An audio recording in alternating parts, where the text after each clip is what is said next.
Balikan ko si Ma'am Jackie kanina kasi sabi niya sa akin, mag-challenge ka sa fourth year student. Tapos sabi ko, ano ang gagawin ko dun, ma'am? Parang hindi ko kaya. Sabi niya, sanay ka naman sa impromptu, sa go na. So, yun. So, dahil hindi ako ready, sisimulan ko yung story ko dun sa college life ko, syempre. So, kasi hindi naman tayo lahat magiging let passer kung hindi dahil sa university. Sa mga hindi po nakakaalam, yung mga kabatch ko po, lahat po siguro ng campus ng URS inikot namin ng sister ko. Just totoo. Kasi nag-enroll po ako sa isang private school. Actually, na-perfect ko yung exam. Tapos, mag-pay na lang kami ng tuition fee, sabi ng principal. Sorry, Iha, hindi ka namin ma-accept. Kasi meron kaming special education course, pero wala kaming kagaya mo, sabi niya gano'n. So, tinatanong ko siya, sabi ko, ano po ba yung kagaya ko? Yung ganyan, sabi niya. Kasi di namin kakayang i-handle. So, parang, ako gusto kong mag-aral, umiiyak yung ate ko sa akin na, anong gagawin natin? Hindi ka nga in-accept. Kasi ayokong stay sa house na hindi ko alam yung gagawin kasi andun yung buhay ko sa school, bahay, tapos 1 year, wala akong school. Tapos, hinanap namin yung URS. Lahat ng school ng URS, Kainta tsaka Morong na lang yung di namin napuntahan. So, inuna ko yung Kainta, nasa Jackie. Bagong Jackie, naalala mo? Nandun pa tayo sa ibabaw ng palengke.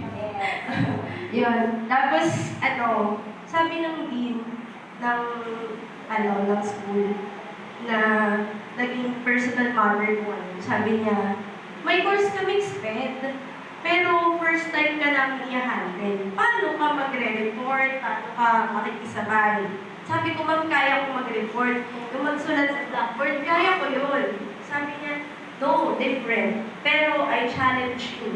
Sabi niya gano'n. Pag hindi ka pumasa ng first sem, whether you like it or not, aalisin ka namin. Ganun siya.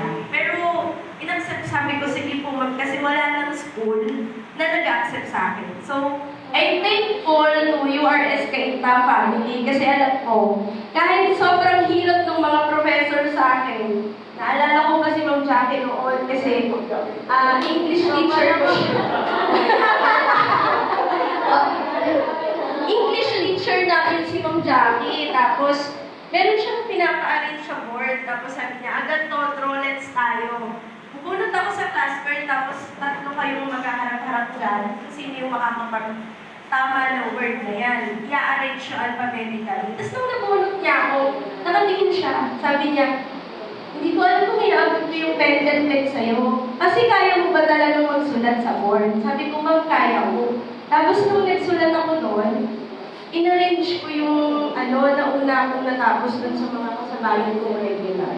Sabi ni Ma'am Jackie, sigurado ka ba talaga na malabo yung mata mo? Ganyan yung reaction niya. Ayun. Tapos yan, si Sir James lagi niya sinasabi na, alam mo Ana, ang problema lang talaga sa'yo. Visually impaired ka.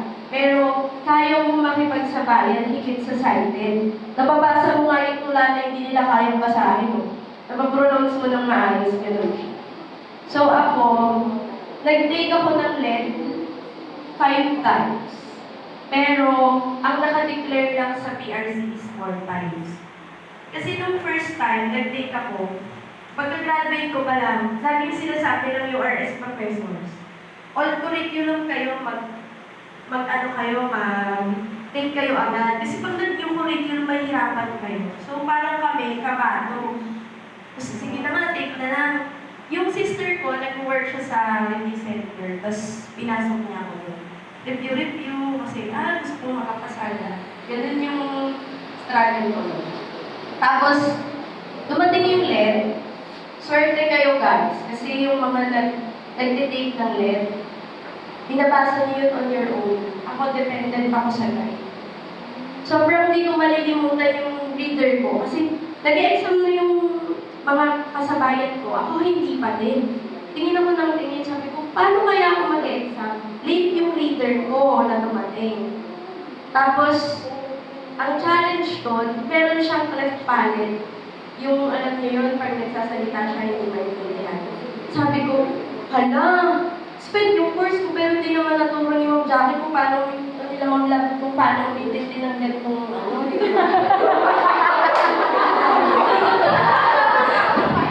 ganun talaga siya. Tapos kinausap ko yung PRC, sabi ko, Ma'am, with all due respect po, usually third po ko, tapos spend din po yung magbabasa sa akin, may left palette po. Sagot ng PRC, whether you continue or you quit, sabi ko. Ay, sayang yung 900, sige po. Kasi iniwan din ako ng ate ko sa babae, so hindi ko alam sino susunod sa akin. So, push yun. Tapos nung second time, nag-enroll ako ulit para mag-date. Kasi sabi nila, push lang lang. Sabi ko, sige, uulitin ko. Pero pinakamasakit sa akin, December 17 lumabas yung result, 2019. Di ako nakapasa. My father died. January 4. Yun yung gusto niyang makita pero hindi niya na yun makikita. Kasi wala siya. Nung nag-take ako ng left ng second time, hindi ko alam kung itutuloy ko siya kasi sabi ko wala naman si daddy, so wala na. Pero gusto ko pa din, sige, tuloy ko pa din. Second time, nag-apply ako sa PRC. Bayad naman ako, pero bakit kaya wala akong pangalan dun sa listahan? Hindi ko alam. So, hindi ako naka-attend kasi wala. Hindi daw makita, tinatali nila yung receipt, wala. So, nung third time, pero yung result ko pala, nung first take ko, kahit nagpalit yung winner ko, 1 point na lang sa Gen Ed yung nila. So, yun talaga yung pinaka-biggest, ko. Sabi ko kung talagang inintindi ko pa yung, niya.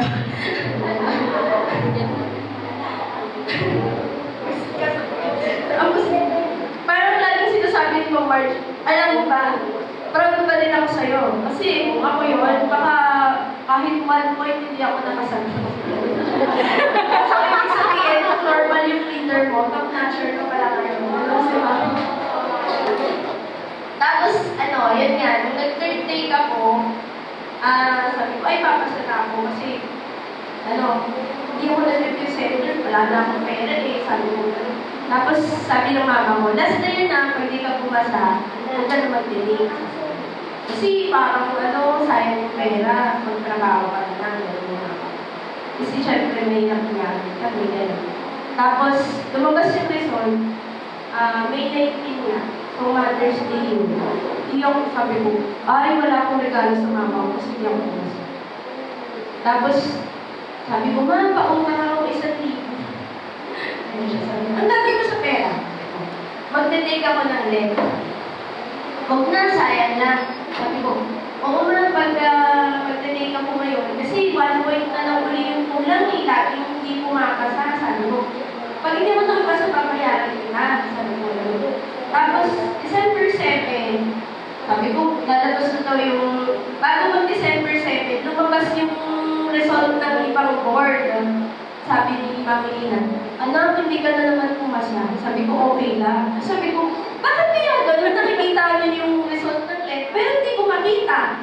Tapos nag-chat siya, sabi niya, ay anak, ibang board pala yun. Sabi ko, ay Mami, binibiro mo ako, nakakainis. Sabi ko, gano'n. Tapos nung lalabas na yung LED, sabi niya, anak, tignan mo na. Ayoko, baka wala akong pangalan dyan. Sabi niya. Tapos kumakain ako, sigaw siya ng sigaw. Ay, anak, nanalo ka. Sabi ko, saan? Reaction. Tapos sabi niya, ay, hindi pumasa ka pala sa LED. Talaga? Sigurado ko ba may pangalan ko yan? Sabi niya, oo, yung ORS ka yung tao. Nakalagay annual results. Ay, ako nga yun, sabi ko. Kasi, alam niyo yung heartfelt na hindi ko na siya expected, pero sabi nga ng sister ko, pag hindi mo ina-expect, dumadating siya kasi tinutulungan ka ni Lord. Tapos sabi ko, ay sana kahit 75 lang yung score ko sa Gen Ed kasi laging 74 eh. Nagulat ako nung tinignan ko yung score nasa 85. Sabi ko, Tapos nung nag-o-taking kami, ina-announce na yung mga top notchers. Sabi ko sa atin ko, sayang ate, laging 1 point na lang dapat kasama din ako dun eh. Pero okay lang, pasado na ako eh. So, yun. Na-challenge ko yung mga fourth year students ngayon. Guys, mahirap yung buhay. Mahirap mag-aral, alam mo yun. Lahat ng hirap nyo dito sa URS Cainta. Ang dami ng challenges na pinagdaanan. Pinaka-biggest struggle ko yung URS Cainta, guys. Alam mo yun. Kasi nga, dahil wala silang SPED student, I'm proud to say na ako yung pinakakauna-unahang SPED graduate nila. So, nag-exam ako na, alam niyo yung font ng exam, di ba? Ang liliit nun. Yung ganyan kayo magbasa, tas ako ganito. Tapos yung time ng pag tumingin kayong ganyan, nagkakakopyahan na kayo ng sagot. Eh pag ako, di ba? Yung time na kapag nagkaganyan, sabi ko, Jackie, what happened?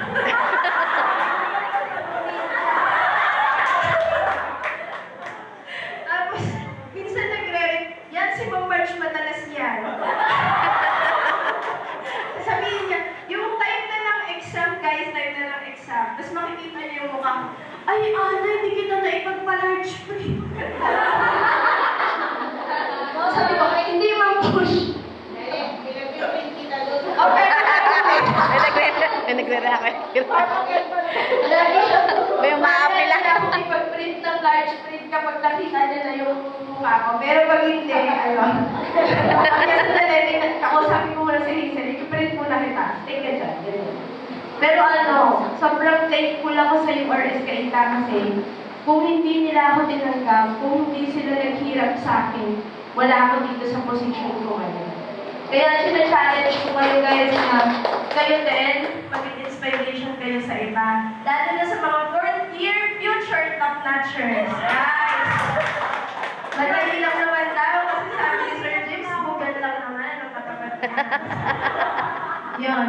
Ang advice ko lang sa inyo, ang pagkuha ng net hindi yan nakasalalay sa review center or sa walang review center. Kasi ako, iba nung first time ko nag-review center ako kasi yung sister ko nag-work daw libre. Eh yung leader ko naman, so bakit? Tapos nung mga sumunod, hindi na ako nag-review center, self-review.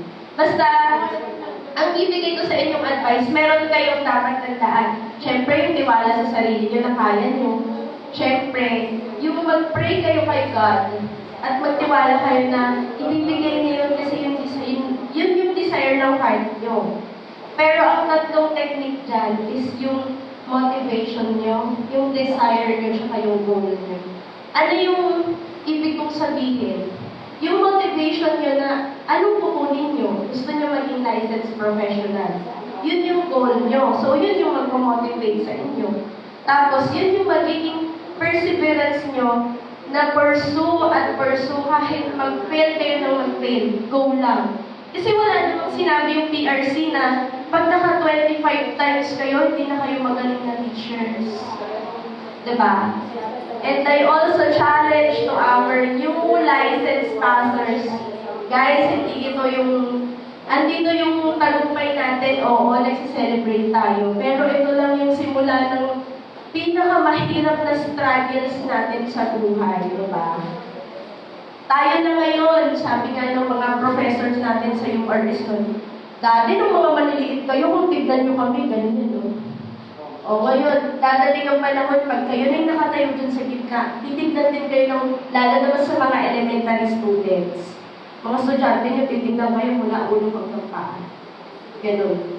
Pero i-idolize nila kayo at matututunan nila kung ano yung gusto nyong palabasin, lalo na kapag nasa heart. Siyempre, ganun yun. So, thank you, URS. Love you.